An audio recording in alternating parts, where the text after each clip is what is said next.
Alive Danny is interrogated by Ross. Catalia calls him from a payphone. They talk briefly before Ross grabs Danny's phone, but Catalia hangs up, leaving town. On a bus cast Zoe Saldana as Catalia, a contract killer who seeks revenge when her drug-dealing father and mother are murdered by their criminal associates. Jordi Mola as Marco Don Lees, main enforcer and the man who executed Kalia's parents while she watched Lenny.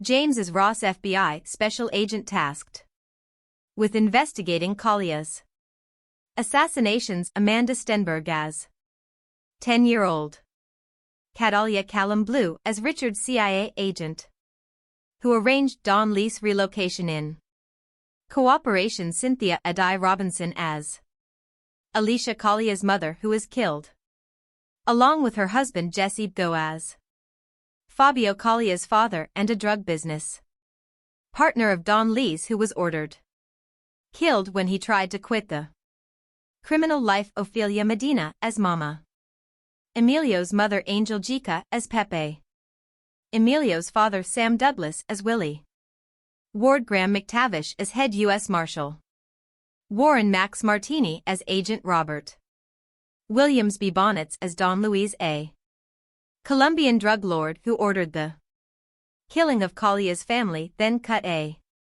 deal with the CIA. Michael Vaughn as Danny Delan, Kalia's boyfriend and artist. He knows Catalia as Jennifer. Cliff Curtis as Alilio Restrepo, Kalia's uncle and professional killer who raises and trains her after her parents were killed. Production. The script for Colombiana was based on Matilda, which was originally written by Luc Besson as a sequel to Law and the Professional after a disagreement with the Gaunt Film Company on how to proceed with the film. Besson and direct or Olivier Megaton reworked the script into a standalone film. Filming began in August 2010 in locations including Chicago, New Orleans, Mexico, and France. The film was produced by Bess's Europa Corp Company and the script was written by Besson and Robert Mark Kamen. David Martin Jones, in an essay written for Senses of Cinema, stated that the film was likely to have been perceived by audiences to be an American Hollywood production, noting that aping the look of a Hollywood genre film with a non-US twist had been used in previous European films.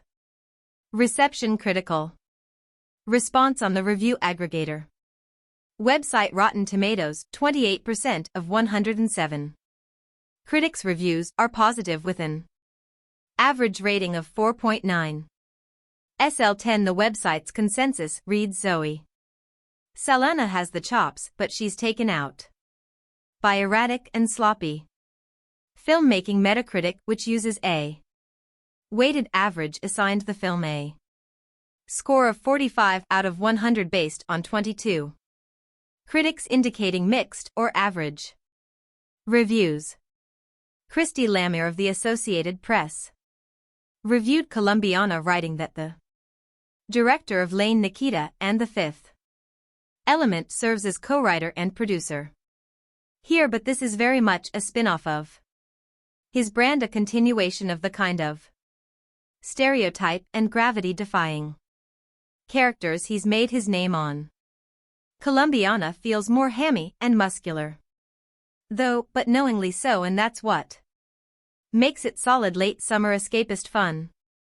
Betsy Shy of the Los Angeles Times wrote, "This B-movie blast of bloody blam blam is the latest chapter in the Luc Besson book of badly bruised lovelies who are better not crossed." What he began in 1990 with Nikita followed with Lawn in 94 and 97's The Fifth Element, the last written with Robert Mark Kamen, who co-wrote Colombiana with Besson. He refines in Colombiana. Claudia P.G. of USA Today wrote, "This is a showy flower of an action film.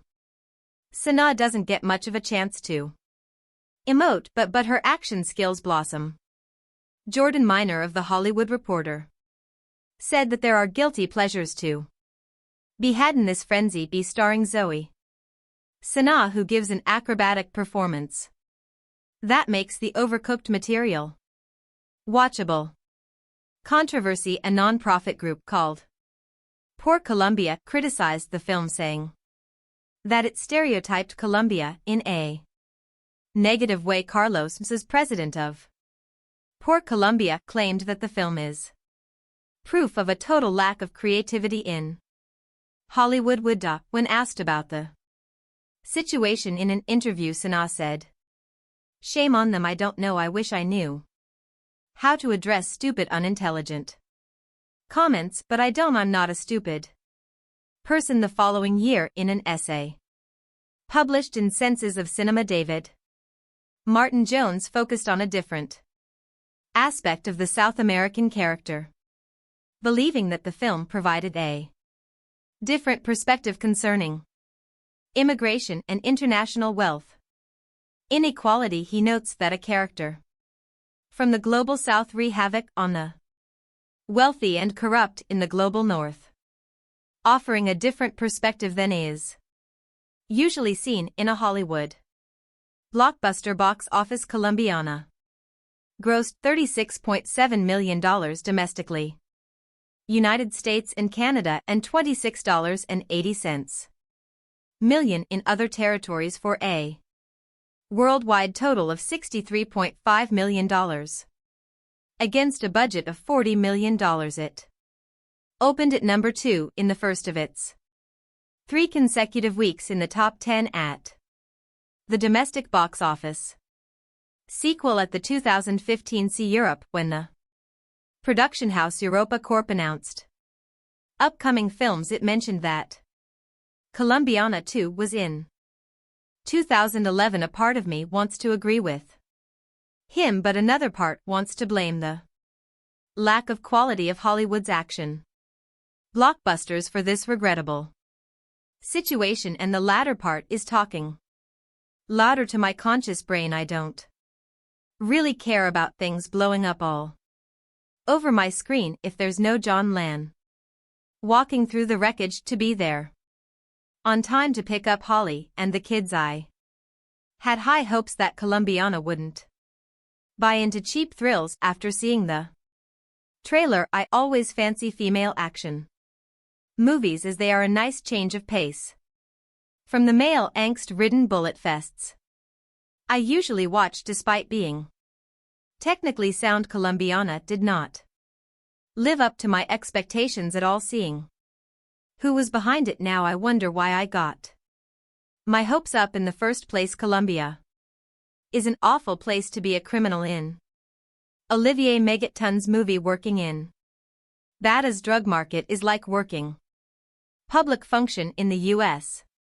You're more likely to be on somebody's payroll than to become Scarface. It's a little racist, but I can deal with that. Catalia Restrepo Saldana learns this the hard way when her parents are murdered by the henchmen of Don Leesby Bonnets back when she was a child. That moment defined her whole existence. She goes on exile to her uncle Marco Jordi Mola Best Place and learns the quirks of being an assassin.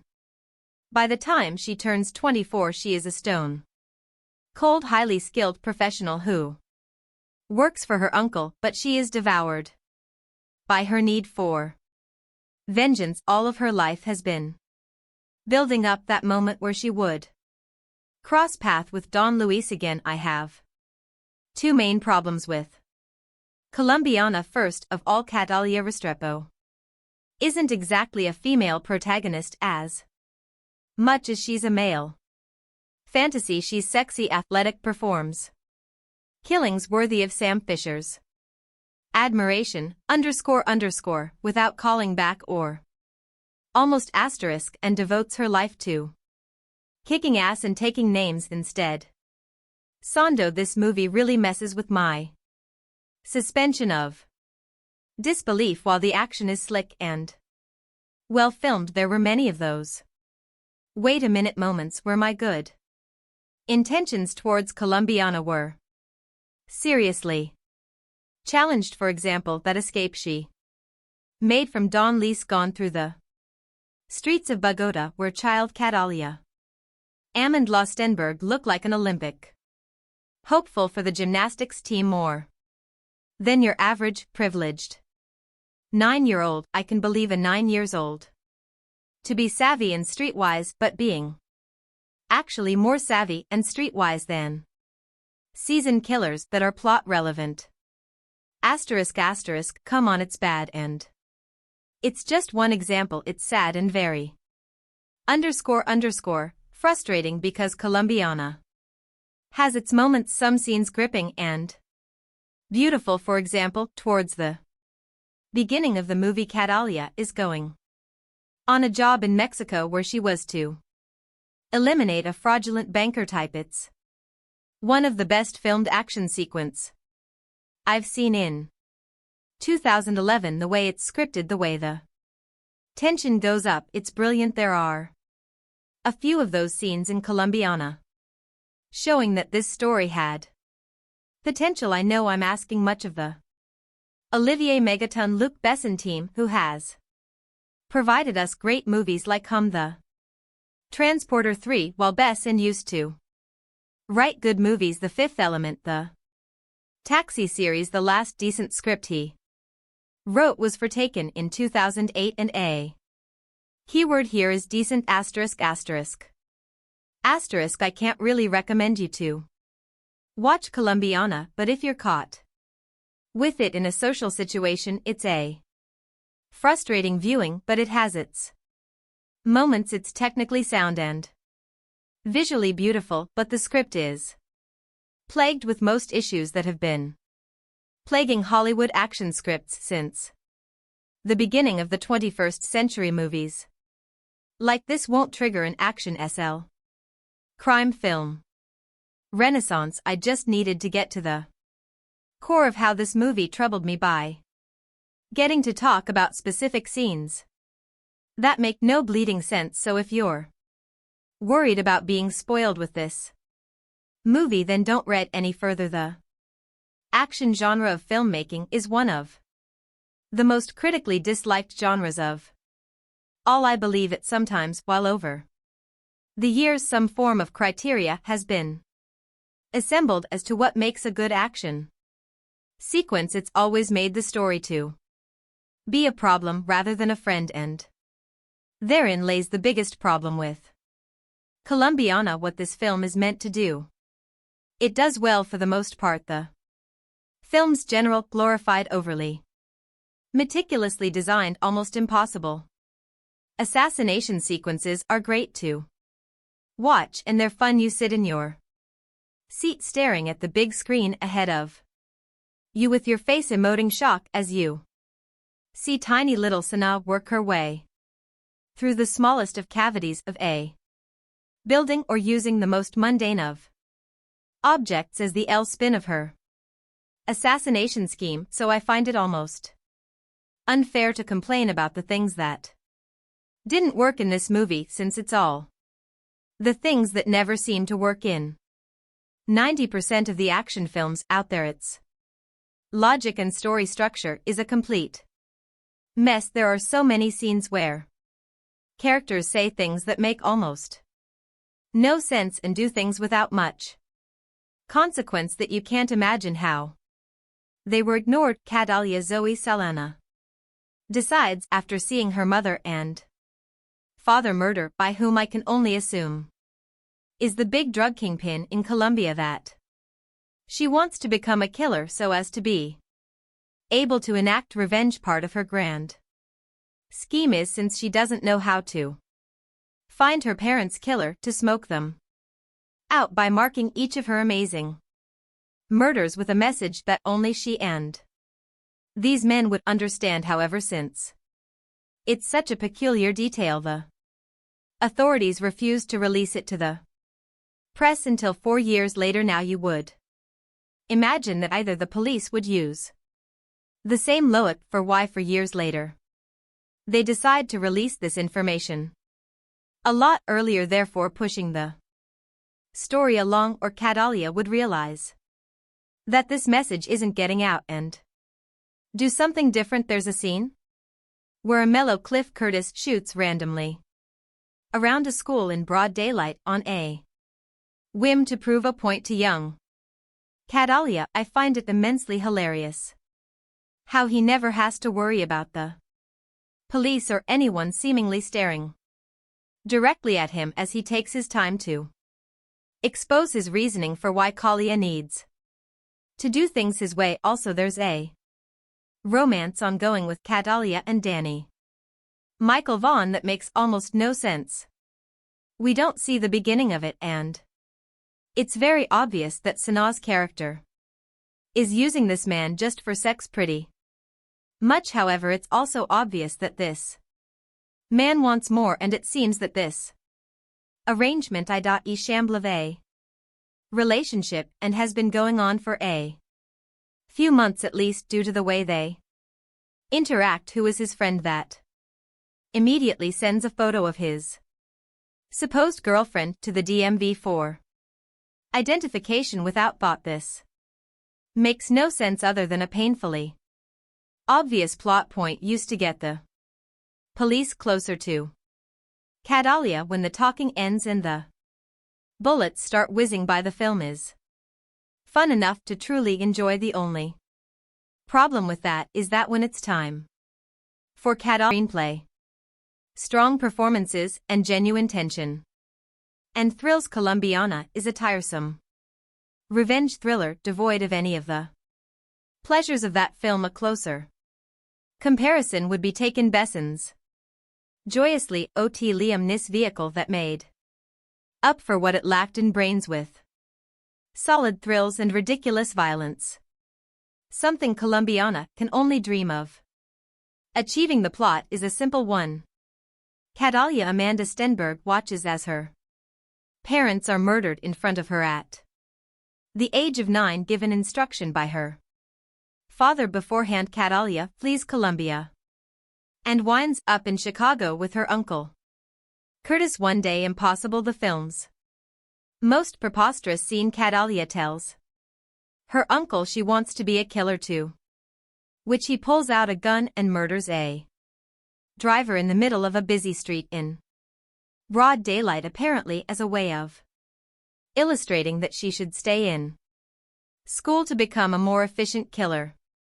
Of course she does, and we jump forward 15 years to a grown Catalia Sanaa, now going by the name Jennifer, faking a DUI to get inside a specific jail to slip through some air vents and murder an important prisoner staying in one of the cells. She marks the body with a rare orchid only found in Colombia, as she has with her previous 22 kills, in an attempt to get press attention and draw out the men responsible for her parents' death.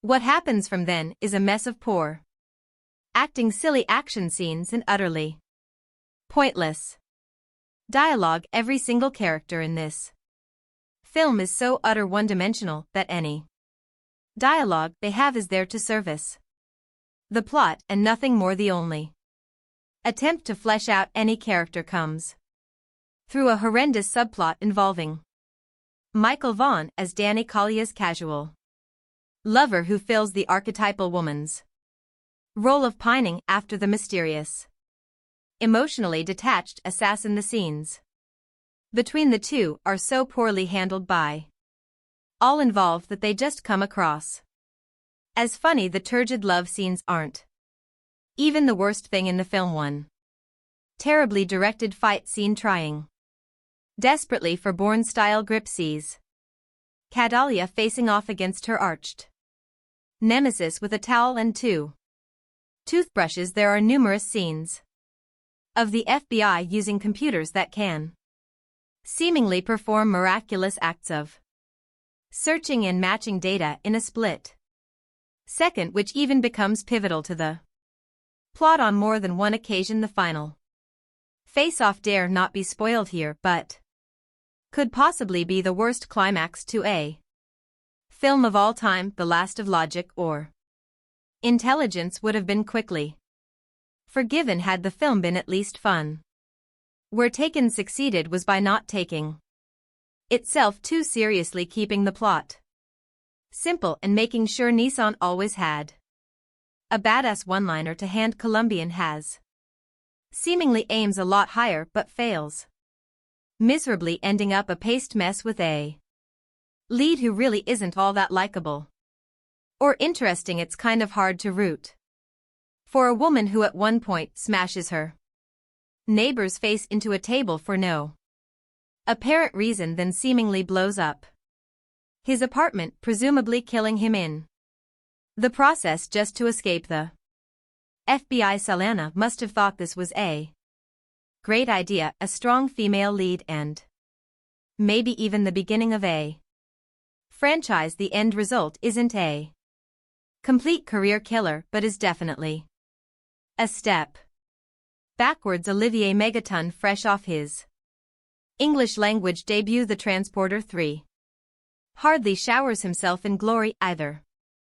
The film is bathed in the same vaguely green hue that sea seems to have become the go-of for stylish thrillers, and the action scenes are so badly cut together it's hard to really tell who's hitting who, and if you even care anyway after witnessing the brutal murder of her parents at the hands of Colombian drug lords. Catalia. Zoe Saldana grows up to become a ruthless assassin bent on revenge. That's the plot of Colombiana in a nutshell, and to be honest, there isn't much more substance than that to the story. At the core, the story is like Leon Light, essentially an empty version of the same plot carried further. Lucky for you, there is some solid ass-kicking action to back up what the script by Luc Besson and Robert Mark Kamen lacks. Colombiana is strongest in the opening. Young Catalia Amanda Stenberg, instead of being the fragile broken child who just saw her parents butchered, is a badass. She stabs Marco Jordi Molabad boys to an evil henchman in the hand, then lure a gang of heavily armed cartel enforcers on an epic foot through the slums of Bogota. Who knew 8-year-old girls were so adept at parkour all on her own? She finds her way to Chicago, where her uncle, a mellow Cliff Curtis, is a medium level crime figure. Catalia is as strong as she needs to be, but also still a child, and with the single-minded focus that only a child has, declares that she is going to become a killer with or without Emilio's help. Resourceful and determined, you never doubt for a second that she'll succeed in her quest. Fast forward 15 years and Catalia has become just what she set out to become, a highly skilled killer with vengeance on her mind. After a couple of nice scenes of her professional prowess, which take every opportunity to strip Sana down to the most minimal amount of clothing possible. However, even when fully clothed, you can pretty much always see her nip.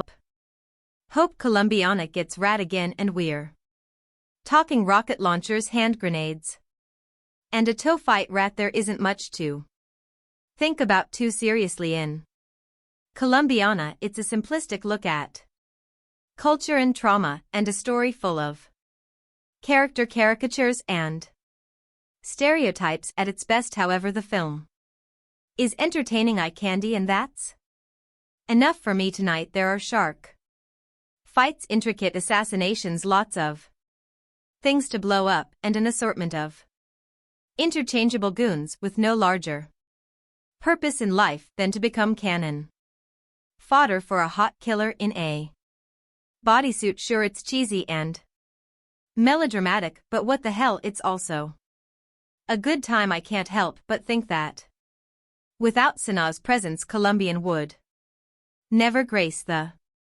multiplexes. This is a kind of action movie that rarely gets a wide theatrical release anymore, unless it happens to be directed by Sylvester Stallone and star a bunch of 80s action Icons. Usually films of this nature are relegated to the direct-to-video market and enjoyed only by the hardcore among us who actively seek out genre features. This is the kind of action I grew up on. It's a little bit sexy, a little bit silly, and to be sure there are some moments of blustery overacting in poorly executed American accents, but all in all, Colombiana isn't bad, I think. It is also worth noting that a man with the surname Megaton is responsible for directing Colombiana. It takes a certain level of balls to change your name from Olivier Fontana to Olivier Megaton. How do you explain that one to your parents? But that's exactly the type of personality, one full of cockiness and bravado, that I want in charge of my action movies. Well played, Megaton, well played. The conveyor belt of producer Luc Besson's action movie factory delivers at least one mindless shoot 'em up per year. Occasionally, the yield of dull titles such as From Paris with Love is broken up by something as entertaining as Taken, but not often. Colombiana exists as a mid-range action product with violence to spare, reasonable star power, lots of momentum, even more violence, and heaps of sex appeal, all tempered for mass consumption by a PG-13 rating. COR. Written by Besson and Robert Mark Kamen. The movie was directed by Olivier Megaton. Transporter 3, one of Besson's clan who is yet to break out the way Pierre Morel. District 13 has here.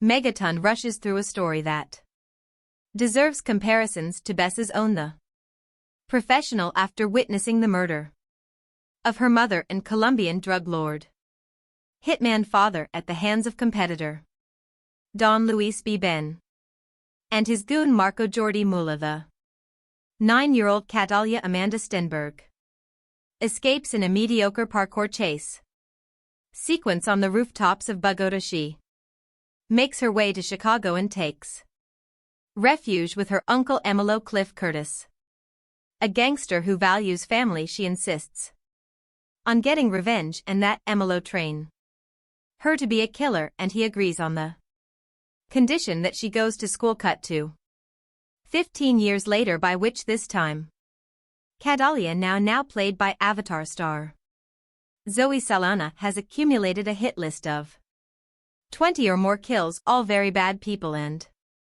all meant to draw out Don Lees, who has since gone into hiding under CIA protection, a normal wife with her casual boyfriend Danny Michael Vaughn, who until recently she has used for sex, never seemed feasible, but suddenly Danny wants to talk and Catalia begins to feel something beneath her cold exterior. Meanwhile, while flavorless FBI Special Agent Ross Lenny James is hot on his suspect's trail but refuses to believe the killer is a woman, because no woman could ever do what this killer has done. Clearly Agent Ross hasn't seen Besson's Laugh, Nikita, or The Fifth Element, but he's got to find the killer because that's what FBI agents do. So he asks the press to distribute her signature, a Cattleya orchid drawn on each victim's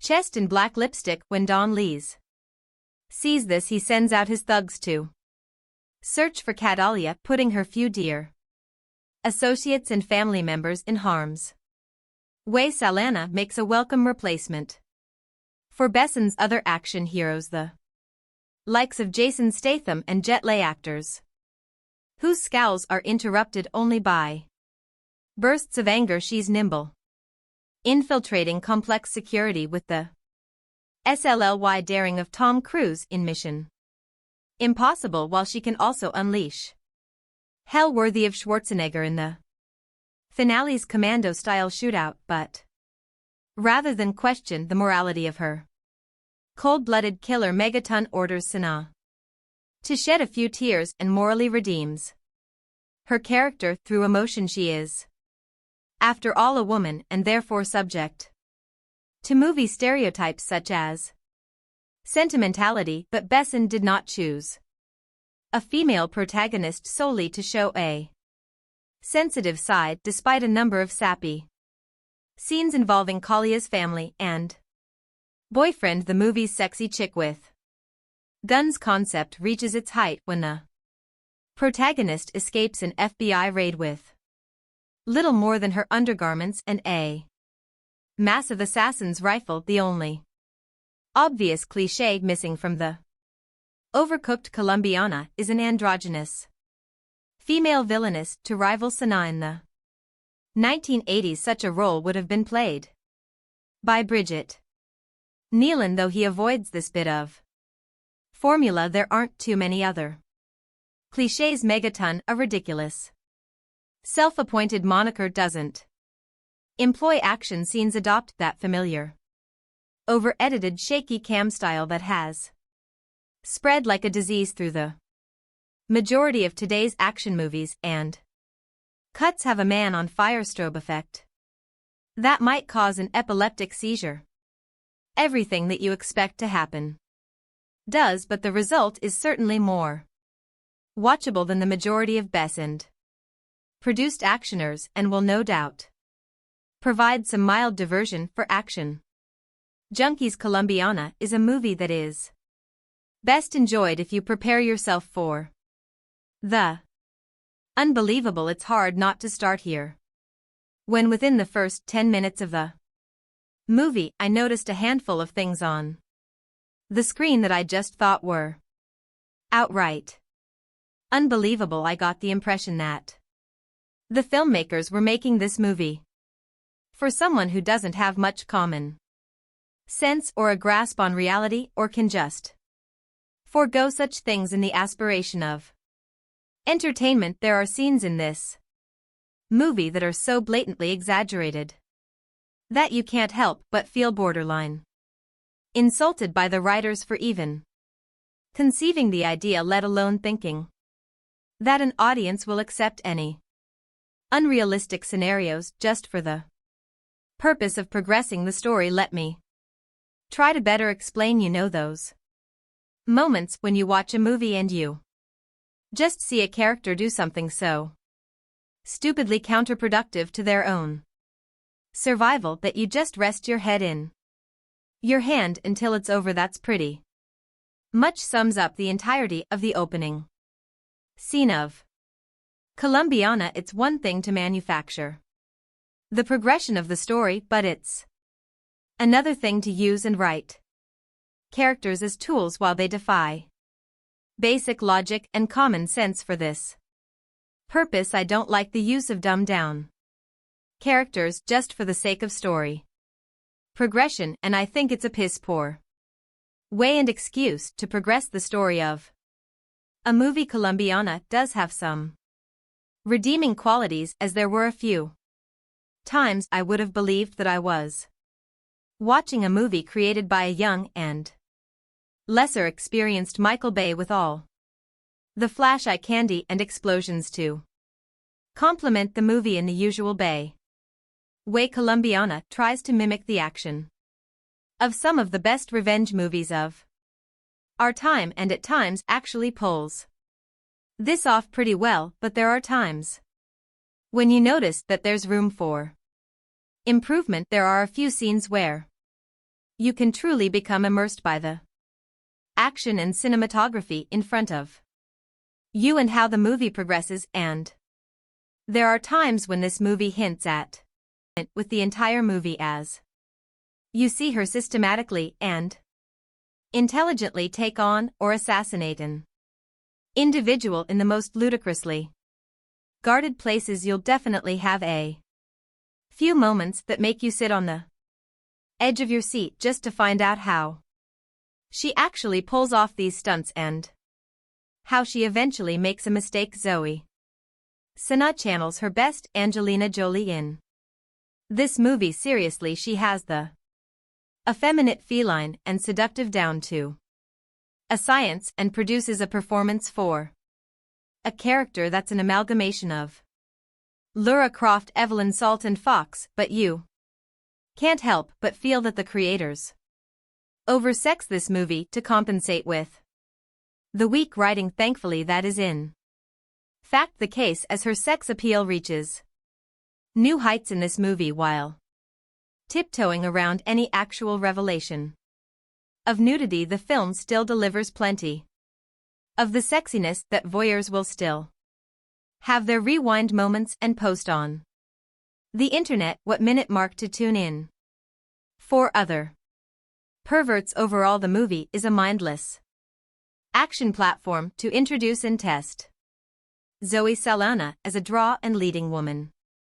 She's definitely shows that she's capable of both, despite the inherent weaknesses throughout the film without much fault of her own, and I'm very much looking forward to seeing her continue to establish herself as a leading woman in sex symbol. The movie had me upset at the thought that I watched this in the theater and would recommend that others instead wait for a home release, but overall this movie is definitely worth a viewing at least once. The Olivier Megaton-directed Colombiana may not be the brainiest of actioners, but one of the merits of producer Luc Besson's latest brainchild is that fanboys worldwide will come away with a scrap of horticultural knowledge as well as a pretty good time. Sexy vengeful contract killer Catalia, a feline. Zoe Saldana is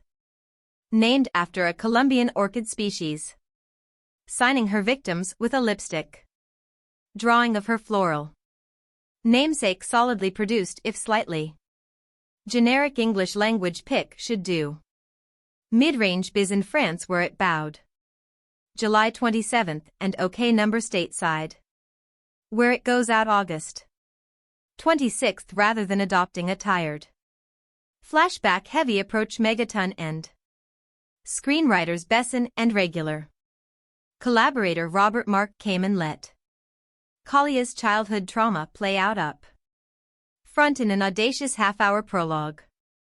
Said in 1992.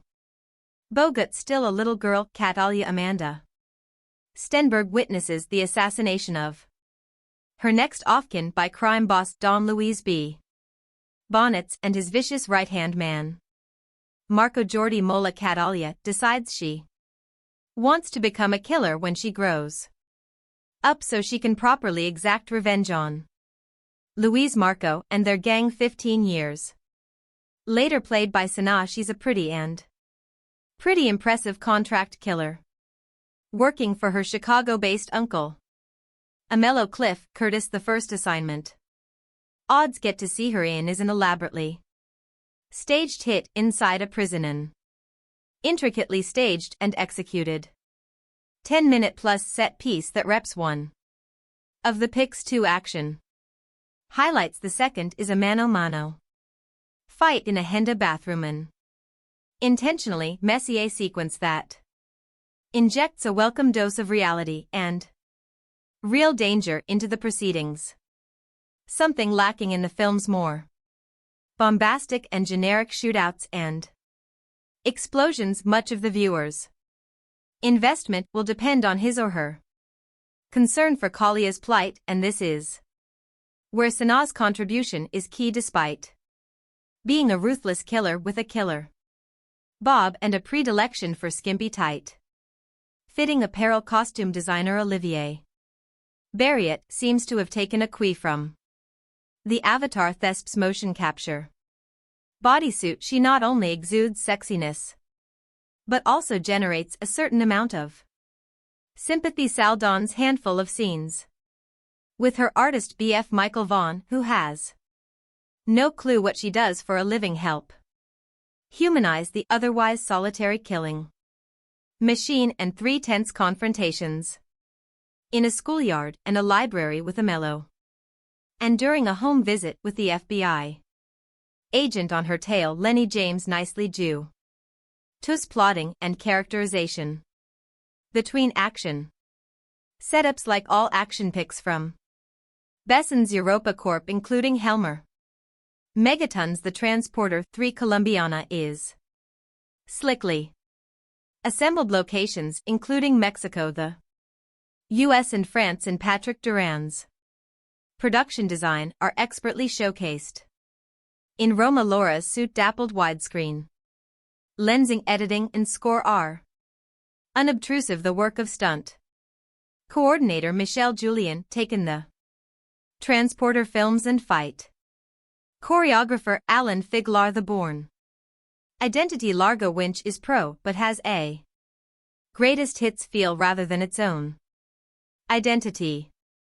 Remember, you read it here first. A Star is Born. Amanda Stenberg steals the entire film, which isn't bad considering she's only 10 years old and is on screen for only the opening 15 minutes or so.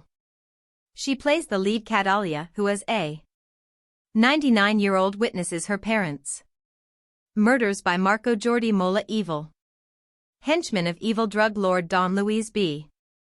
Bonds. But mom and pop had it coming anyway, because every Colombian in this film is a drug dealer and slash or killer and slash or gangster of some kind. Not only does Amanda display genuine terror, I wonder how director Olivier Megaton got her to do that.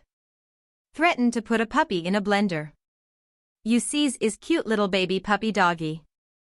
Amandla, you see how I put in the how you say blender, but she's handy with a hunting knife too, putting her mark on Marco before going on a rooftop parkour run for her life, dodging bullets, a motorbike, a parkouring pursuer, and various SUVs. It's all breathtaking stuff that makes you read the end crawl really carefully to see if any little girls were harmed in the making of this movie. Catalia then makes her way to the US Embassy, and a nice touch, this pukes up a micro SD card, a parting gift from Daddy, which contains some kind of secret information that gets her instant citizenship and is flown to the States. She then dodges her handler and explain that whilst anyone can do that and presumably not get caught ever, the 3RS will give her a better shot in life. So far so brilliant, but then we fast forward 15 years and get Zoe Saldana, whose vehicle this is. It's not that Saldana doesn't look good, especially after her appearance at the Avatar press conference in Berlin, where she appeared to be promoting anorexia as a fashion statement. Nor is it her athleticism, but in what is a standard Luc Besson, Olivier Megaton, crazy name, crazy guy mayhem movie she is called upon to act. It's not only out of place, but her gamut runs all the way from A to not quite B. Instead of a 95-minute waste up, we also get a completely unconvincing subplot love affair involving her and artist Danny Delaney. Michael Vaughan. Is it just me, or do all his paintings feature penises in some shape or form? He knows nothing about her, and certainly not that she's a serial killer with 22 notches to her credit. Only Colombians, of course, because they all have it coming. On behalf of Uncle Amelo, this results in the film being at least quarter of an hour longer than it needs, and breaking the action when it needs to keep roaring. Liam Neeson didn't need any kind of emotional claptrap in Taken, so why here? So what if Catalia is tortured, damaged, etc.? Do we care? No, this is essentially a cartoon film with live actors. Of course, Catalia is really after Marco and Don Luis, them having been conveniently relocated to the US by the CIA, ostensibly because Don Luis is an informant but allowed to carry on being major drug dealers. Just work with me here, okay? Like I say, this is a cartoon at heart, so to draw him out, she works her way through his people, drawing a large orchid on the bodies of her victims. It looks like 5 penises joined up, by the way, replicating A necklace he gave to her father before ordering him wasted, and which he gave to her before being wasted. Don Lee's knows what that means. The orchid that is not the penises. Meantime, FBI agent James Ross Lenny James is on Kalia's tail for earlier smuggling herself into a high security jail and taking out a really nasty piece of Colombian work thanks to a helpful orchid recognizing cleaner in an audible groan-inducing moment and that penis drawing artist guy of hers. The cops and feds get a solid lead on her QA Leonic shootout and chase through her apartment block from which she escapes. Not that Don Lee's hasn't been busy either. He's taken out Uncle Amello and the latter's mother. This gives Miss Sana another chance to act, which she seizes with both hands and tosses out the window. I'm sorry, she can't. She really can't do it in the hands of a raw actress such as Angelina Jolie or waiting for Anna Stenberg to have gone rough puberty. These extra scenes would have worked and added some depth to the character, but Sana can't carry it. Just paint her blue and have done with it. Fair Chris A.S. Catalia now goes on her merry way, finally tracking down Don Louise via threatening Agent Ross, who leads her to the CIA handler who, prompted by a bullet through the window, spills Don Lee's whereabouts. The rest of this, by the numbers going through the motions film, is her taking out Don Lee's hired help who, unlike her, are not bullet or bomb-proof. Until it's time to deal with Marco using mostly a hand towel, and finally Don Louise using 2 dogs that have been trained to eat on command. Pretty cool. But sadly we don't get to see it. It's not that Colombiana is bad, but nor is it particularly interesting. It's all rather root-like. An overtired and bored hooker giving yet another hand job, nobody apart from the amazing Amanda Stenberg and those technicians, extras and stunt men hoping to get their next gig, is really giving of their best. And Zoe Saldana, despite her clearly visible efforts and exertions and innate hotness, is out of her depth, handicapped by her limited acting ability in a script that unfairly calls on her to show some Colombiana. 2 inches 2025 has not been officially announced or confirmed by the original film's producers or studios. Colombiana 2 2025 brings back the fierce Catalia Restrepo portrayed by Zoe Saldana on another journey of vengeance and justice following the events of the first film, where Catalia took down the men responsible for her parents' deaths.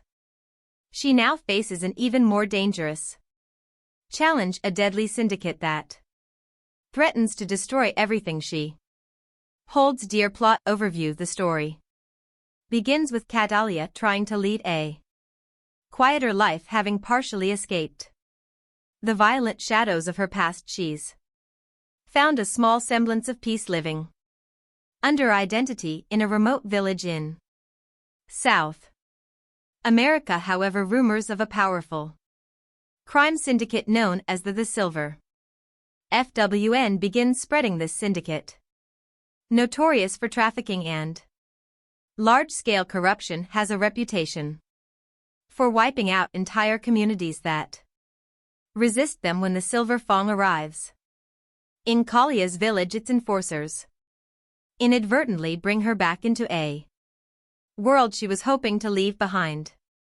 Kalia's conflict. The Silver Fong quickly realizes they've made a grave mistake in provoking Catalia, as she is once again drawn into a spiral of vengeance. The villagers rally around her as she becomes their guardian angel and protector, but Catalia realizes this fight isn't just about one village, it's about something far larger. The Silver Fong has ties with corrupt politicians, international drug trafficking, and even some of her old enemies who have resurfaced to hunt her down. New characters and allies.